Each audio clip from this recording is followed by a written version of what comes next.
RJ Abarientos, posible nga bang bumalik sa KBL pagkatapos ng PBA Commissioner's Cup? At Coach Tim Cone may matinding babala sa Barangay Ginebra sa kanilang paparating na Game 6 versus Rain or Shine. Kahit lamang sa serye ang Barangay Ginebra sa 3-2 kontra Rain or Shine, hindi pa rin kampante si Coach Tim Cone. Matapos ang kanilang panalo sa Game 5, agad na pinaalalahanan ni Cone ang buong Barangay Ginebra team na hindi dapat sila magsaya dahil hindi pa tapos ang laban. At kung maalala nyo mga paps ay nagkaroon na ng karanasan ng Ginebra na magkaroon ng 3-2 series lead pero natalo pa rin sila sa dulo. Isa na nga dito ang kanilang serye laban sa Meralco noong Season 48 sa Philippine Cup. At nangyari na naman ito laban sa TNT sa Commissioner's Cup Finals noong nakarang season lang, kung saan nakuha ng TNT ang huling dalawang laro at nakuha ang kampyonato. At dahil nga dito ay sinabi ni Coach Tim Cone na hindi sila dapat maging masaya sa kanilang panalo sa Game 5. At sa kanilang last game, malaking bagay ang 3-point shooting sa Ginebra. Imagine niyo na lang mga paps na 16 3-point shots ang kanilang na-convert. Nung napanood ko nga to mga paps ay napakaganda talaga ng opensa ng Ginebra.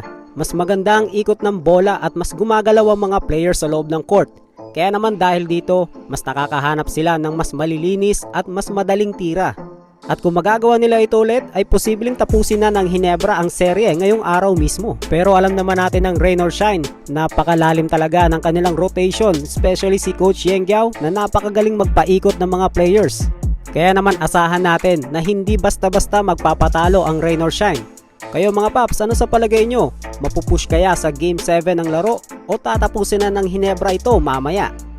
Samantala, isang napakalaking balita naman ang kumakalat ngayon kay RJ Abarientos. Sa isang post nga sa Facebook page, sinasabi na may mga sports insider sa South Korea na gusto raw pabalikin si RJ Abarientos para maglaro sa Ulsan Hyundai sa Korean Basketball League.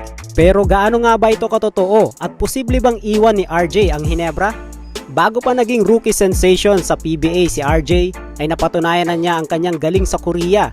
Katunayan noong 2023 ay gumawa siya ng kasaysayan bilang unang Filipino at Asian import na nanalo ng KBL Rookie of the Year Award. Kaya naman hindi na rin nakakapagtaka kung bakit gusto uli siya makuha ng dati niyang koponan. Pero maganda rin naman ang karir ni RJ dito sa PBA.